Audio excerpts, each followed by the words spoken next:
Welcome back to another episode of the Voices of Business, a Santa Clarita Valley Chamber of Commerce podcast. It's good to be with you. I'm your host, Joshua Maddux. My co-host, Corey Nathan, is off on some other adventure. I don't know. It's really good to be back. This week, we've got another awesome episode as normal. If you've been listening before, make sure to go ahead and leave a review, like, and rate.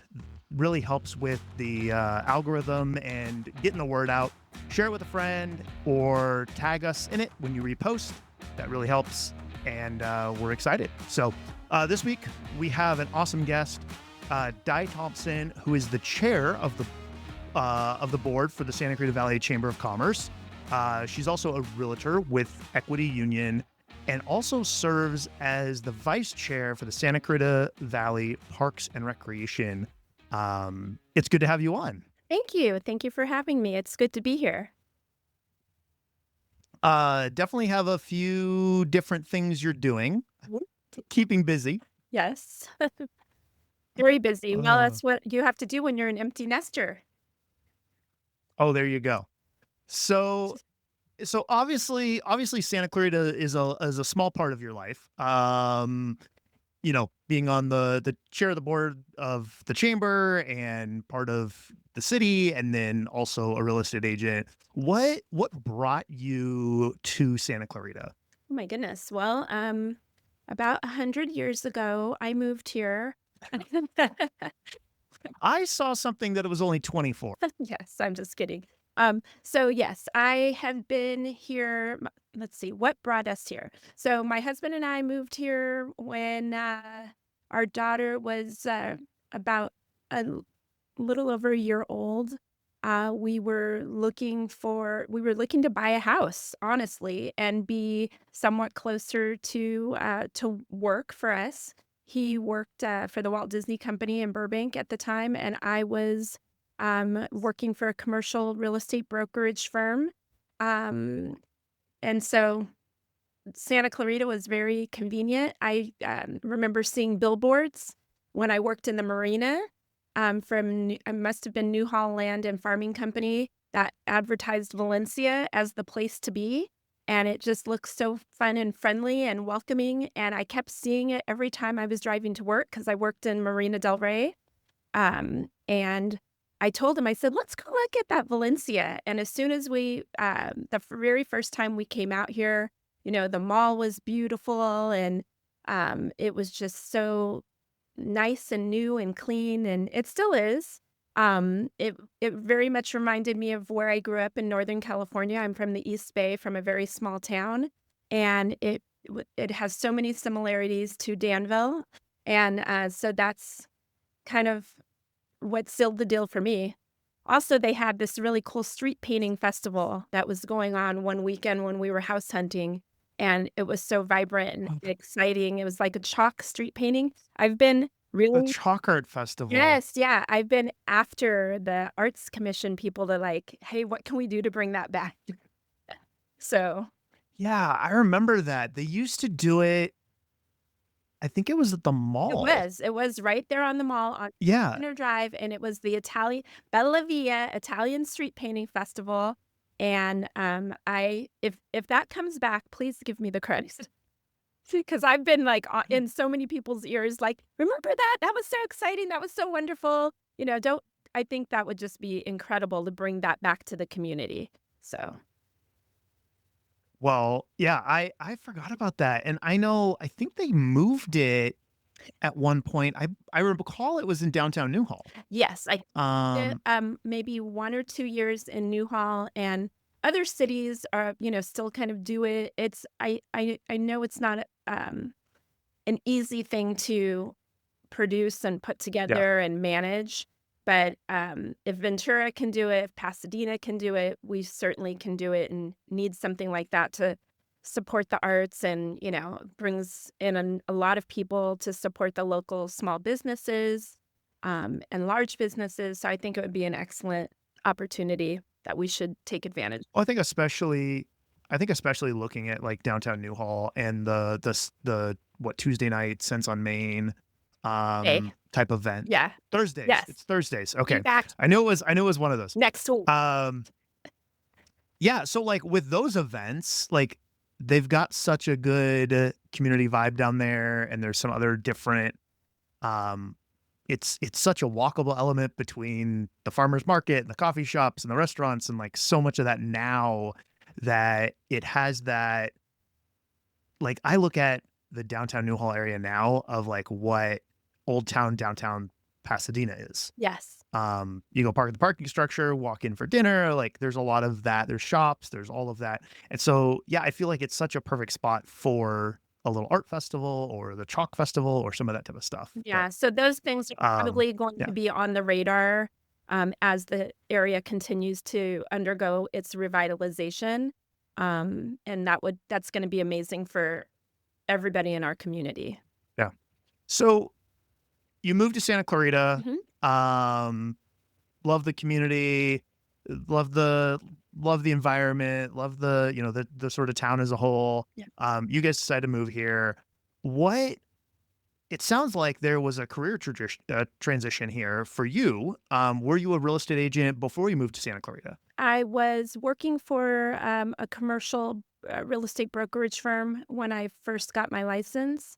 And so that was kind of my entry into the industry, working for a shopping center leasing management and development, focusing on retail and restaurants and, again, shopping centers. So that I was with a boutique brokerage firm in Marina del Rey.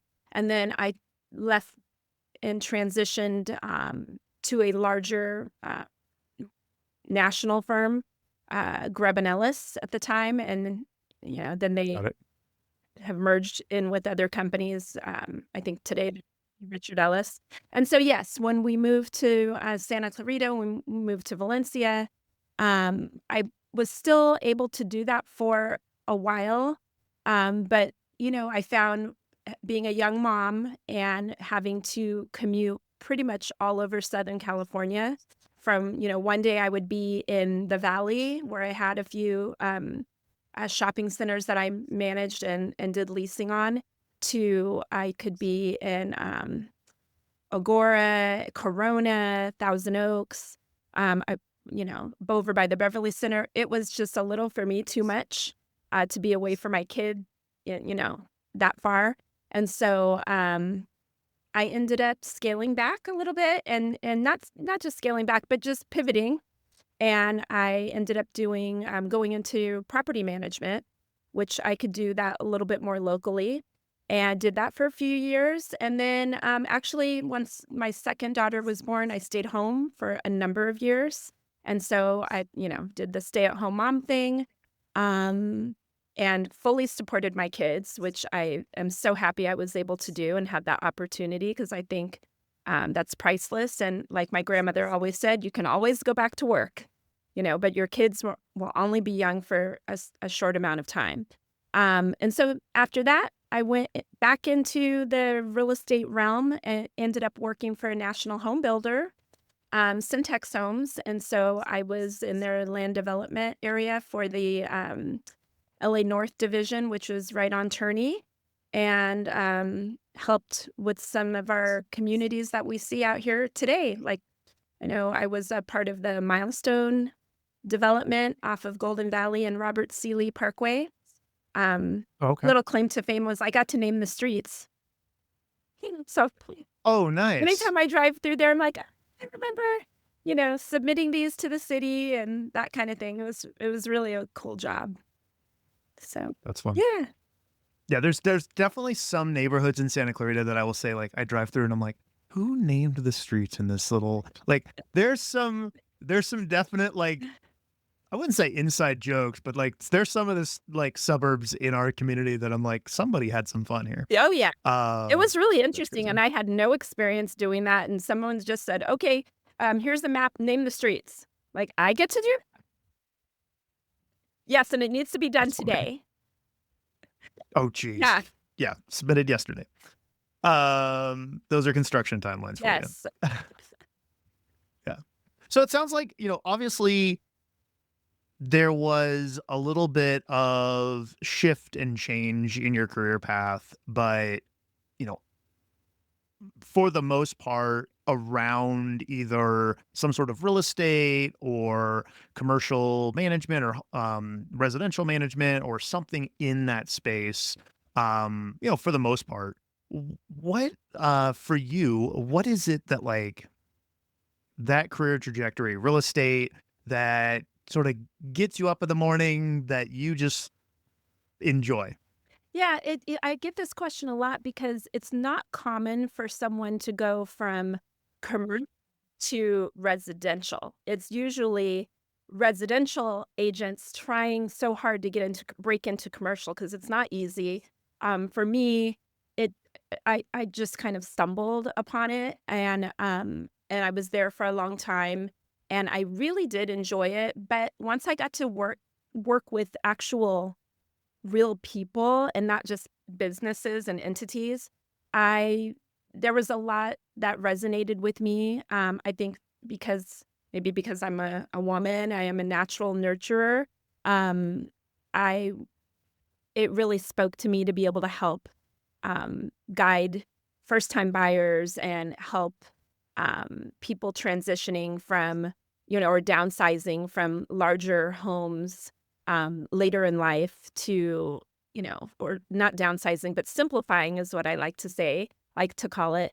And just kind of being alongside them as they make that biggest decision of their lives.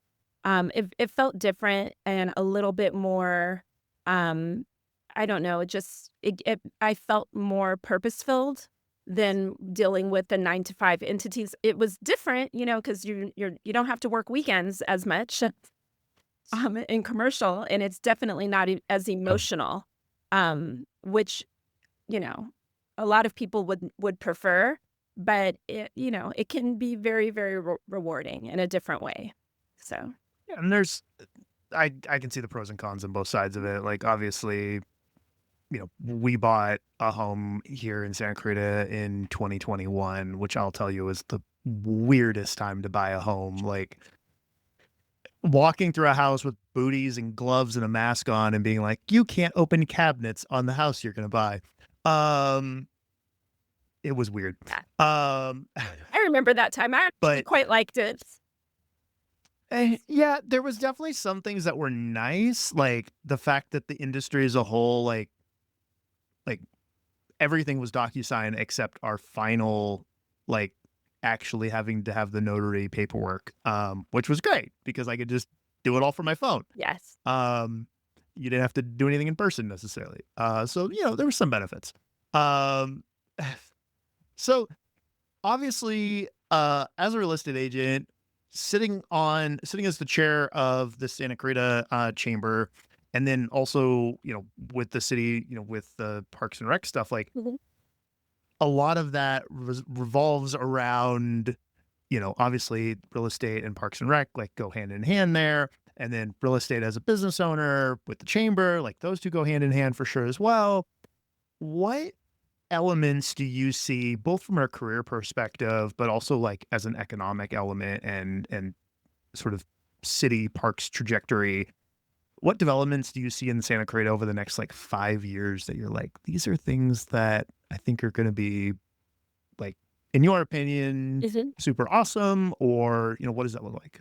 Yeah, I think that, I mean, I can't speak to everything, of course, that Yeah. I'm privy to, but I know that there are some really exciting things that are going to be in the works, and almost everything um, continues to elevate the city of Santa Clarita and will keep us in the forefront of, we're the third largest city in LA County, despite us feeling very much and acting sometimes like very much a small town, which a lot of us, of course, most people love that about this community, and that's what draws so many people in. But one of the other big things that we have, um, kind of in our toolkit of advantages is the fact that we pride ourselves on having all of this amazing open space and give families Yeah. and people the opportunity here to explore and play and um, have that sense of community. You don't really see that in a lot of cities in Southern California.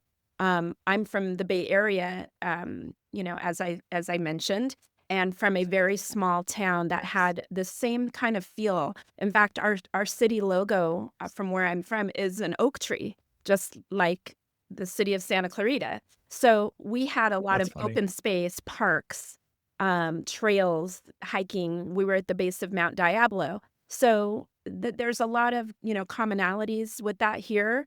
Um, you have that, our tagline is live, work, and play. So some of the projects, we have the roller rink opening, and that gained a lot of popularity and got a lot of traction from a group that kind of formed during COVID of the skate mamas, right? SCV skate mamas, Oh, 'cause yeah. you're aware of that. And so they were Yep. very much, an organized group that was very proactive in approaching the city and asking for, can you create something for us? Because right now we're using these tennis courts, but I think as soon as COVID was done, they kind of had to, you know, get the boot or figure it out. And then we Yeah. had a, big regional um, roller skating rink close and become a homeless shelter in Northridge. So we had a need develop, and the city found a way. They found a path to fulfill this request from the community. So it was very organic, but it shows you that the city does listen and that people do have a voice here, and it's very, very collaborative, which, I absolutely love. And of course, being a realtor, I love, being able to be on the forefront of what's coming new, being able to have input and share that with my clients and saying, hey, we've got a roller skating rink. We have a new park with possibly a surf park coming soon, which is very exciting. If you have kids or if you like those types of recreational opportunities, we're refurbishing almost every um, park that is in need of it, that's dated. So the city is constantly like Yep. reinvesting into upgrading and making sure that we stay as pristine as we were when, they created this master plan community. I think it's funny. You're talking about all the different parks that we have in town, and I think it's really funny when I see on Facebook, like, they're like, oh, they're putting in this new store, like Canyon Country, we're putting in a Sprouts. And there's people that are like, oh, they should have used that property for a park. I'm like, okay, so there's Canyon Country Park, there's Begonias Lane Park, like, there's Vista Canyon Park. I'm like, there's like 4 parks within a 2-minute drive of that property. Like, Yeah, like there's a few other ones. Yeah, and exactly. Where have you been? begonias, they are we are going to be completely doing like an overhaul, refurbishing that park and making it, I mean, almost basically brand new playground, Wow. shade structure, inclusive play equipment for kids that may have learning, physical disabilities and that kind of thing. So it's really exciting to be able to be a part of that. I really, really love being on the Parks Commission. Yeah, I'll say uh, we have 2 little ones, and the Canyon Country Park, um, that thing's just amazing with some of the different equipment and some of the stuff that they've done, and watching some of the projects that the city's working on, like, the one in Newhall on Lyons, blanking on that park name at the moment. Oh, well, Um, no, wait a minute. Hart Park? no, not Hart Park. It's, the one that's, like, under construction. They're, like, redoing all the play stuff. It's, anyway, I should down in know. Newhall, Lyons area. Yeah, I forget what the name is. Anyway, it is really cool to see a lot of, some of those improvement. Old Orchard Oh, Park. yes, Old Orchard Park. Yes, it's gonna be fabulous. Yeah. Yeah. Um, yeah, so it's really cool to see some of that. I know, one of the things that our city is missing on the park side is, splash pads. The only splash pad that they quasi have is at the sports complex, and that's it. Yeah. Um, which is a need, but I also understand it from the maintenance side, because Yeah, that you actively they're have? they're maintenance heavy, but I do believe that there may be some. I mean, I don't wanna speak out of turn, but that could be something that will be coming in a to a future park. Let's just Well, yeah, I mean, it's one of those things where as a parent with, 2 little ones, I've seen a handful of people in Facebook groups, and it's been brought up multiple times. So it's one of those things where, just like the roller rink situation, if there's enough a people. Yeah. movement in it, yeah, I know with the new park that they're doing off Via Princessa, by the train station, there's some other, like, more interactive play and some stuff that I had seen, at least, initial concept stuff that was proposed, a year or 2 ago, whatever that was. Um, but, yeah. Yeah, well, usually when we are doing some type of refurbishment of a park site, they will definitely be seeking community input, and they're getting very tech savvy with doing that with QR codes and things like that. So, be sure to constantly be checking the city's website for updates and, put yourself on the mailing list so you can have an opportunity to have Yep. your voice heard. But it is definitely hot enough. So I Yeah, I'm a proponent for having a splash pad wherever it makes sense. yeah. I remember growing up, the fountain out front of the mall. I can't tell you how many times in the summer you just walk up to the front of the mall and there's like 5 kids just laying in that thing. Yeah, yeah. So It's yeah. constant. So, looking at the chamber stuff, chair of the Santa Clarita Chamber, when we kicked off the Voices of Business, we had Ivan and Becky, who was the chair of the board at the time. They were episode 1, and so we talked about a little bit about the trajectory of the chamber for the year. And so what does 2025 look like for the chamber? I know the Business Expo is coming this year. I know there's a ton of socials and networking events, but what are other elements that we're looking at? Well, let's see. Yes, you touched on the Business Expo, which is keeps getting bigger and better every year. And we definitely anticipate even more people than last year, and it was pretty big. One of the things that definitely makes the chamber unique is the fact that we have all of these councils kind of under the umbrella of the Chamber of Commerce. So I was the inaugural chair of the Black Business Council, and I have now been replaced so I can step into my role as chair. And the new chair of the Black Business Council is a woman named Tamara Pickering, who owns a business out here.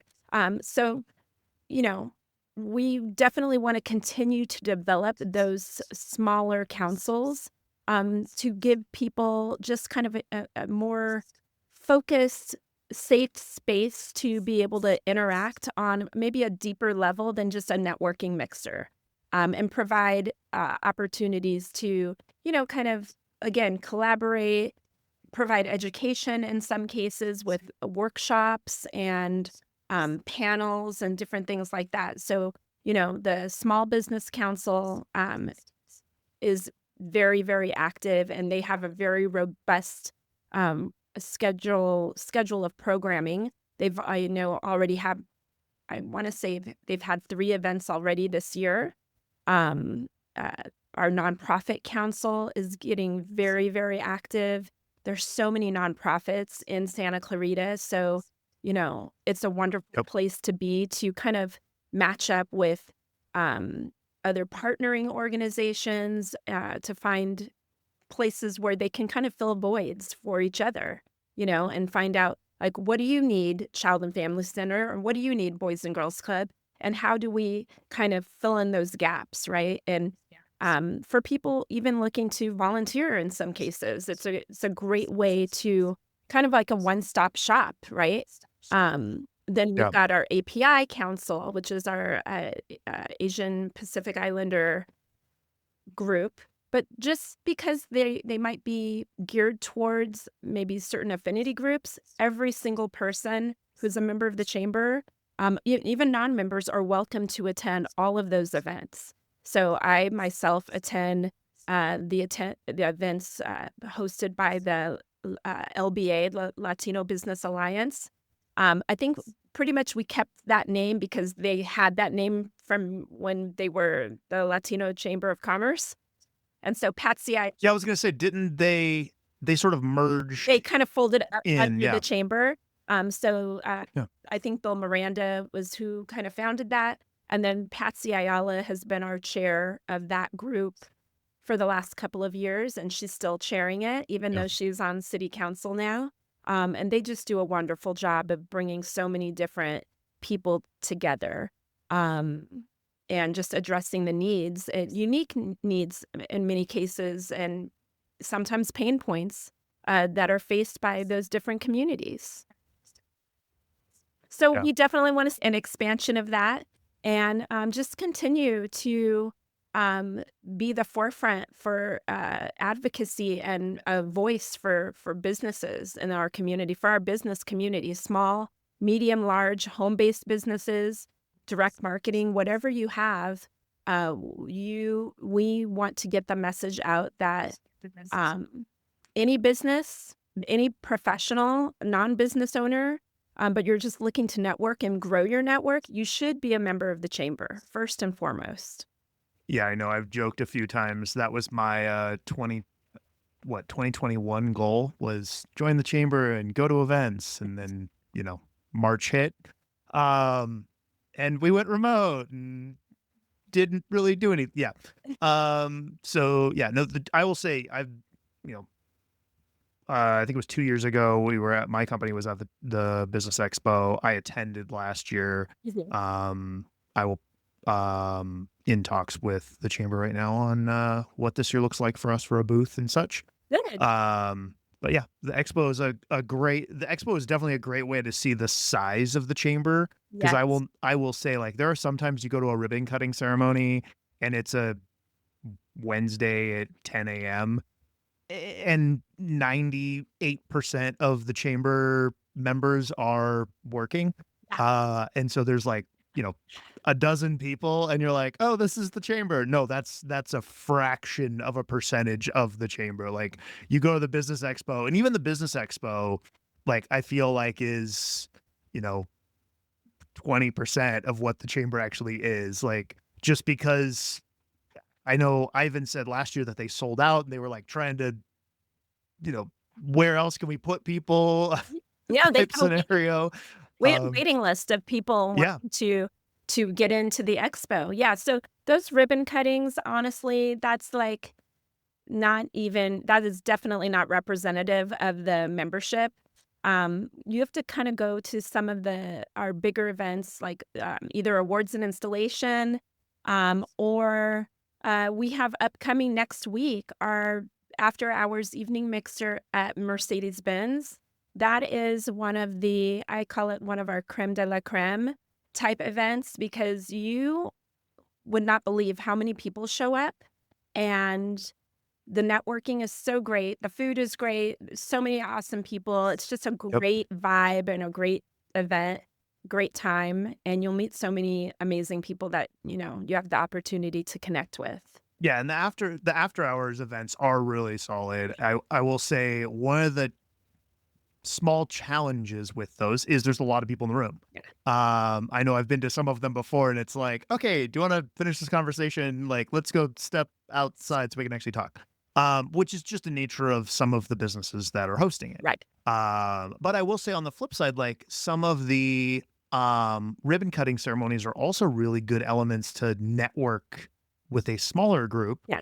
As well. So they're all great. Well, like last night we had Influencer. So I don't know how familiar you are with that group, but it's basically like kind of the networking group for women in the chamber. And all of our events are always sold out. And we always have a phenomenal, panel of speakers. Usually they're panel based. Sometimes we have a couple of times a year we do one that's like a speed networking format. like speed dating, and it's a lot of fun. The women love it, and I think if we had it every week, they'd come.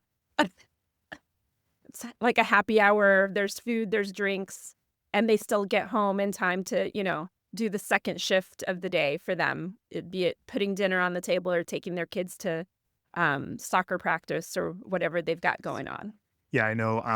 I'm in another networking group as well, and that Pam Verner's in, and she was talking about some of what that event was going to look like and stuff for people who wanted to attend. She was talking about it about a week or so ago, and she was like, I think it's either sold out or very close to sold out. Yeah, it was close to sold out, and even on a rainy day. And she was on our panel on soft power yesterday. Yep. She did a phenomenal job. Both of your roles with, the chamber and with the city, like, was community service sort of always on your radar, or was this something that you hit a point in your career that, you said the community's given me so much, I want to give back? What did that look like? That's kind of exactly how it went for me. I never really planned on being this active in the community or being this involved with community service. I've always,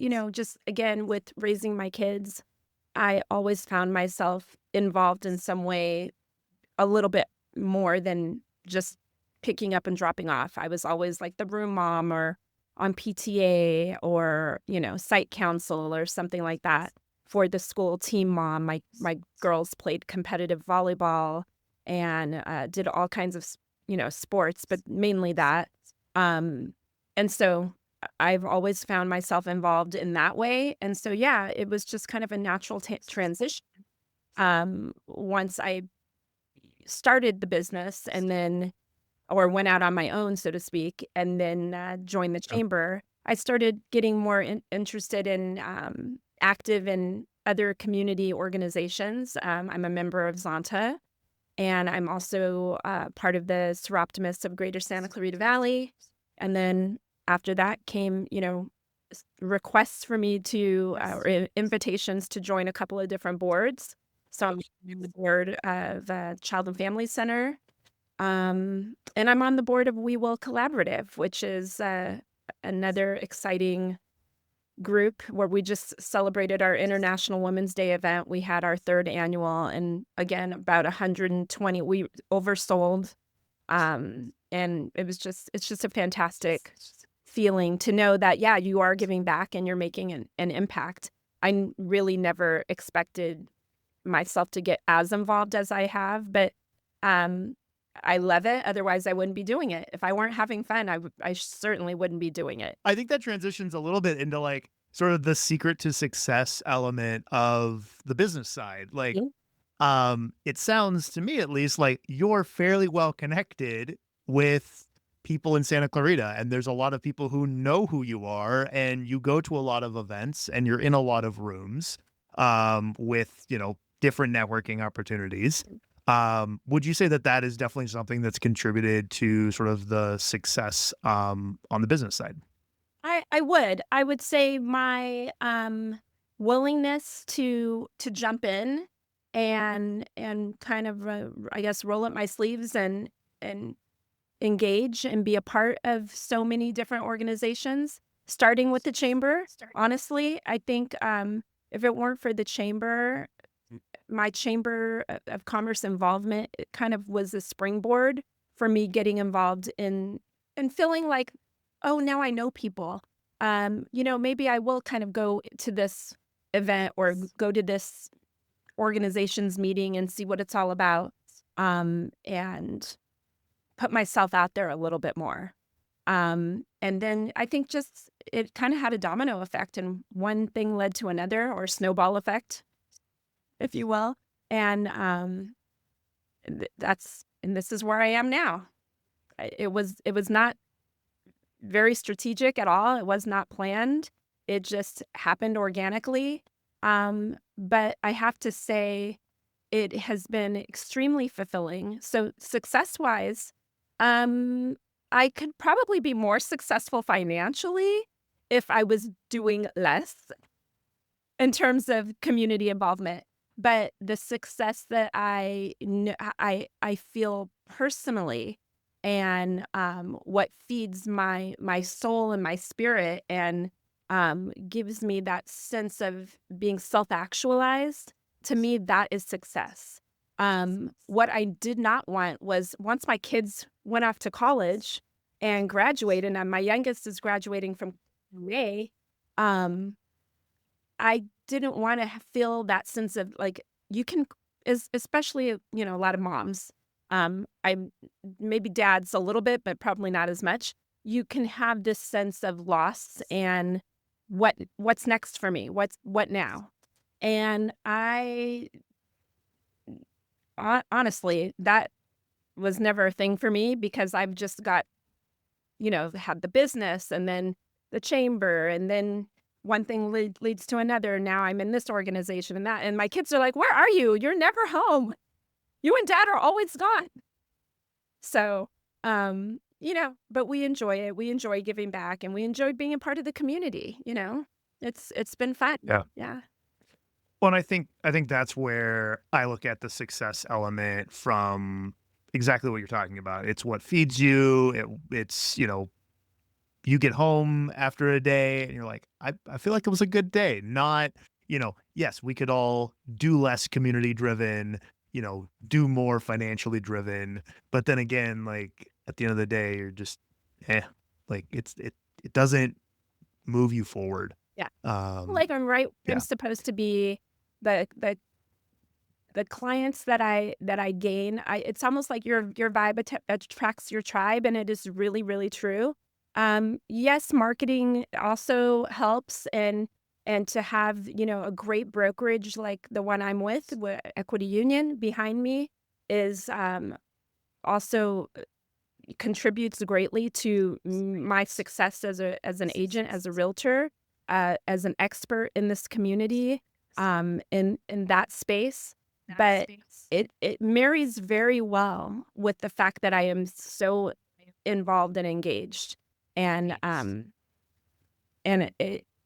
the fact that I love it. So as we wrap up, um, some of the lessons we learn in business really hit hard. And some of those are really like, the losses that we sometimes take. Mhm. Is there a time in business that you had a loss or a lesson, and what did that sort of teach you? Oh, well, I feel like you can get them all the time in real estate, Yes. especially residential real estate, Yeah. because again, these are a lot of times, for many people, emotionally based decisions, especially when you're dealing with, certain, not segments of the population, but people who are maybe first time buyers. They're listening to their family's advice, and everybody's got a dad or an uncle or a grandfather who says this is not the right time. Didn't they want you to listen to them and base your moves based on their past experiences, which, you know eh, have no. When they bought their home in Yeah. 1985. It doesn't make as much sense, but because people have that emotional string that I can't cut, so I'm not gonna necessarily try to dissuade you from listening to your dad, but my job is to, say, I'm a partner with you. This is not about me and me telling you what to do. This is about me guiding you, and trying to collaborate with you as much as I can to help us arrive at the best decision for you. So that's how I like to approach that. Um, there's always those times where you kind of kick yourself, and you learn from it. Um, yes, I've had people who I trusted that I was their person, and and I allowed myself to get into a situation where I'm showing them 15, 20 houses, and then, "Oh, you know what? I forgot my cousin is, just got his license, so I'm gonna go let him represent me." So, yeah, I learned pretty quickly, to not allow that to happen. or, Yeah. write certain things into the contract that, hey, if this doesn't work out, I'm getting reimbursed for X, Y, and Z, not for everything, but, when it makes, Yeah. yeah. Yep. Jeez. Yeah. I feel like that, we all have those types of clients. Here and there. Yeah. Yeah. I own a marketing agency here locally, and we had someone who approached us for a while, and like every 90 days they'd be like, well, we really want to get started. Like, okay, can you send over this and that? Like, oh, we really want to get started, but can you? And I was like 3 years in, I was like, okay, Yeah. you're never getting Never started. getting started. Yeah. Yes, So, yeah. we learn quickly, although we want to, try to be as accessible as we can for everyone.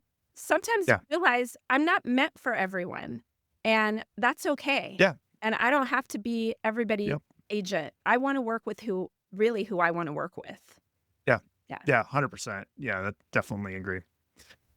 Awesome. Well, do you have any questions for me before we close out? Yeah, where else can I find, all of your goods and services, and what, how are you collaborating with other businesses within the chamber?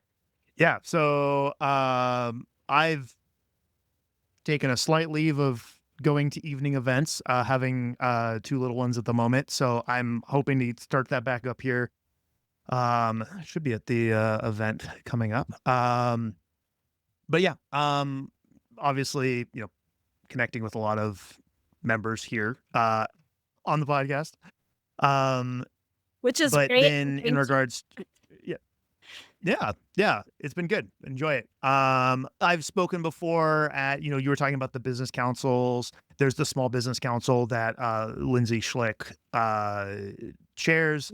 I've spoken at that before. And then, I'm around. Okay, good. Well, hopefully So doing yeah. things like that continues to keep your face out and name out there, which is one of the reasons why we love to partner with our, chamber members as our speakers. So that's another great reason for me to always encourage people, join the chamber, because it's not just about going to a mixer and showing up in that way. You never know when you will be called upon, or when, we might approach you and say, hey, you are a subject matter expert in XYZ. We could use your voice on, would you mind, speaking on this panel? And then next thing you know, that person gets new business just from, appearing and being a speaker on that panel. So, Yep. yeah, Yep. Exactly. it's a win-win. Yeah. Networking is always a great option. Yeah. So as we wrap up, where can people find you online? We'll have your website in the show notes for people to find, but is that the best spot? Yeah, that's the best spot. Also, you can find me through the Chamber of Commerce, through the Chamber directory. I'm big on Instagram, Thompson_Realty Advisors. So I'll send you my Instagram profile, Facebook, LinkedIn. I'm sure I'm on X, I guess. I'm not really on that. And I don't be mad. I'm just new to LinkedIn, but I'm getting a lot of requests now. So I've just been like in other places, so, but I'm here. Well, yeah, it's funny because I'll tell business owners, they're like, oh yeah, we want to start a social media campaign, and like, we're going to go out to every platform that's available. And I'm like, do you realize how many platforms you're talking about and how many platforms you're going to have to maintain? Like, no. Where is your audience? Right. And set up that platform. Yeah. Like, if it's one or two, like, start there, get consistent. Yeah. My audience is pretty much Facebook, Instagram, and I want to say LinkedIn is starting to be an audience as well. So yeah. I'm happy about that. And maybe even a grocery store or two. You'll never know. You might see me on a basket. Well, it's been a great conversation. For those listening, as always, please follow, rate, and review us wherever you get your podcast. You can find us at The Voices of Business on social media. I'm Joshua Maddux, and you can find me on LinkedIn. Corey, my co-host, who's not here today, is Corey S. Nathan, and you can find him on Instagram and LinkedIn and all the other spots as well. We'd love to have you as a guest on an upcoming episode. If you're a chamber member, please reach out either to the chamber or messaging us through one of our social media channels. And until next time, you've been listening to The Voices of Business.